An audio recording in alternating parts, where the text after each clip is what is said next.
This is Democracy Now!, democracynow.org, The Quarantine Report. I'm Amy Goodman with Nermeen Sheikh.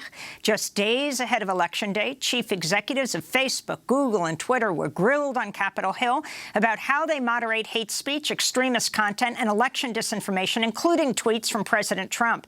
The Senate Commerce Committee hearing was officially about, quote, how best to preserve the Internet as a forum for open discourse and whether to change a decades-old law known as Section 230 that protects Internet companies from legal liability for content generated by its users.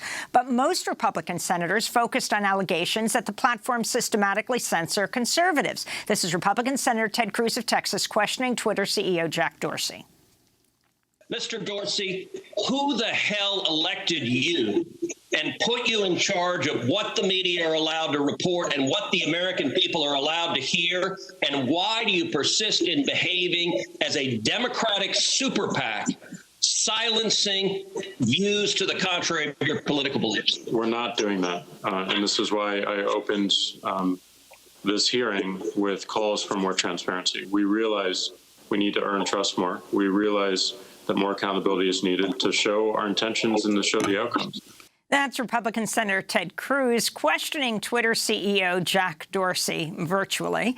This is Republican Senator Mike Lee of Utah questioning Google CEO Sundar Pichai. Can you name for me one high-profile person or entity from a liberal ideology who you have censored and what particular action you took? We have, turned down ads from Priorities USA, from Vice President Biden's campaign. We have had compliance issues with World Socialist Review, which is a left-leaning publication.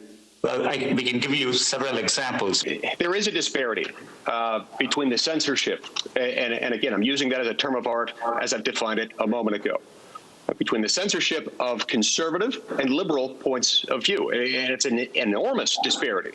That's Republican Utah Senator Mike Lee questioning Google CEO Sundar Pichai. This comes as the progressive news organization Mother Jones recently reported Facebook tweaked its code to help right-wing publishers and throttle left-leaning sites. The Wall Street Journal reported Facebook CEO Mark Zuckerberg personally approved the plans. At Wednesday's hearing, Democrats accused Republicans of politicizing the hearing and questioned the three tech executives about their efforts to stop the spread of viral disinformation. This is Democratic Senator Amy Klobuchar of Minnesota questioning Facebook CEO Mark Zuckerberg. I want to note first that this hearing comes 6 days before Election Day, and it makes, I believe, we're politicizing, and the Republican majority is politicizing, which should actually not be a partisan topic. When John McCain and I and Senator Warner introduced the Honest Ads Act, we got pushback from your company, others, and you were initially against it. Then we discussed this at a hearing. You're for it. I appreciate that. And have you spent any of the money? I know you spent the most money. Facebook spent the most money ever lobbying last year. Have you spent any of the money trying to change or block the bill? Senator, no.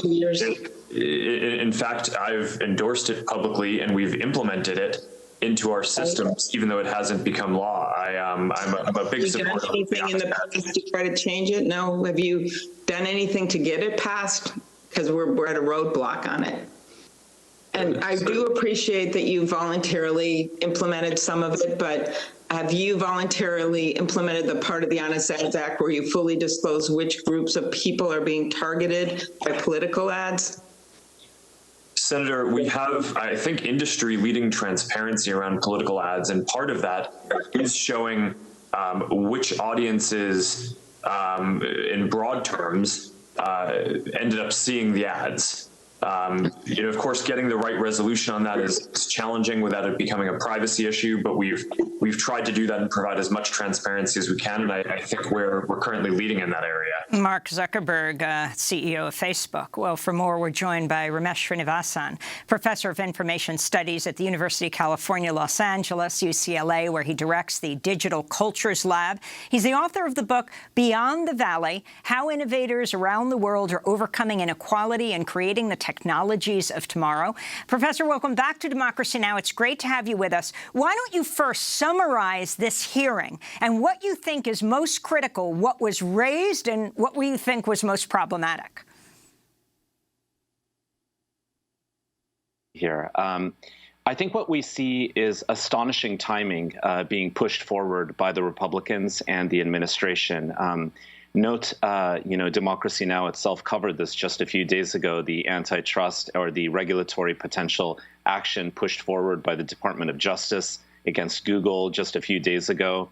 But what we see occurring is a certain set of talking points which might be used by the Republicans and the administration as a basis for making claims to invalidate the election. There are claims being made for years without any basis or evidence by President Trump that Google is responsible for millions of votes being cast against the Republicans, against him in 2016. So basically what we see coming from the Republicans is this argument that lacks any evidence, quite frankly, that there are systematic biases in terms of censorship as well as algorithmic bias that skew against conservative talking points and conservative perspectives, when in fact, in reality, the opposite is exactly what is true. The Democrats, on the other hand, are trying to look at Section 230, which sort of is a proposal in the Communications Decency Act that regulates the extremist content. It normalizes it. It allows certain types of content to be able to be present on online platforms that may not be on other media channels, such as Democracy Now! Itself. And Ramesh, Senator John Tester, who spoke at yesterday's hearing, said the hearing had been called at the directive of the White House. Do you think that's plausible? And also the fact that Donald Trump has used so liberally, frequently, almost hourly, the social media platform Twitter. And Twitter just recently blocked a couple of his posts. So do you think that this hearing is driven in part by that decision? Thank you for that question, Nermeen. Absolutely. It seems highly likely that that's possible because Twitter has long been praised by the president as his mouthpiece to, quote unquote, directly reaching the people. And we know that Twitter's algorithms, much like Facebook's, work to prioritize content that is likely to be sensational, that grabs people's attention. This is what the tech companies call maximizing audience engagement. So we know that social media technologies, which are basically designed to try to grab our attention as much as possible so they can maximize their ability to gather and extract data from us, are designed in a way to support the agendas of disinformation and the spectacle, really, that is put forth by this administration. So we have to ask very difficult questions about the timing of all of this and try to look at why. Why is this administration deciding to make this an issue right before the election? And I think there are very difficult questions and answers that we have to uncover related to that are politically motivated rather than evidence-based. Do you think, Ramesh, on the basis of this hearing, that social media, big tech, might alter the way that it deals with any kind of election dispute that might come following November 3rd? I'm certainly hopeful of that. Our big tech companies are private corporations that have monetized publicly funded investments that all of us have paid for as American taxpayers. And this is true across the board with other major corporate initiatives. I think it's extremely important moving forward that we have an expansive, progressive digital Bill of Rights where there's actual public governance and public audit of these tech platforms about how they make decisions, about whose data they gather. And we need real regulatory action to ensure that they serve the public interest because they actually rest on the backs of public subsidies and public investments. So I think that this is an opportunity for us to push forward real progressive advances in legislation on this issue. And Professor Srinivasan, this issue of the timing of this hearing right before the election, kind of opening salvo of President Trump warning Google and other of the social media companies, the Department of Justice filing a major lawsuit against Google last week. Can you talk more about what this is laying the groundwork for in terms of invalidating the whole election? It's potentially an explanation that can be used by the administration to make claims that the election was conducted under false pretenses because big tech is systematically biased against the president and his agenda. But nothing can be further from the truth, as we were just discussing. President Trump made the claim just over a year ago that Google cost him upwards of 10 million votes that were lost in his favor toward Hillary Clinton in 2016, and even a higher number in 2018. There is absolutely no evidence for this claim whatsoever. We know, if anything, when we look at the litany of examples of conspiracy theories that were all our reliance on big tech as we sit out this pandemic and future pandemics and climate crises, that these technology platforms, we are seeing again and again, and we see examples like Cambridge Analytica, foreign interference, disinformation. All of this has skewed toward conservative, fringe, and right-leaning content. So actually, if anything, the most spectacular disinformation, which fuels Trump's base and fuels the Trump agenda of disorientation and controversy, has skewed toward the right. So Trump has made these claims that are in fact the opposite of reality. And Ramesh, what does it mean also for social media giants like Facebook and Twitter to be making decisions about what content is permissible, what content should be promoted, and what content should be censored? Could you expand on what your Bill of Rights, digital Bill of Rights that you mentioned earlier, would change, and also the alternatives to the way in which these companies and the internet generally operate? You mentioned, for example, what's happened in Oaxaca in Mexico. Yeah, absolutely.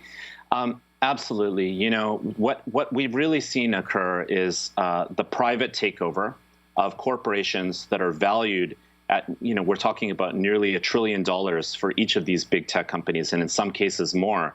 All of this built upon the backs of American taxpayers, right? And so we see a pattern again and again where all of the costs are borne by society, all of the costs of private greed and a lack of accountability, and all of the profits, and in this case, incredible valuations, are privatized and are in the hands of shareholders.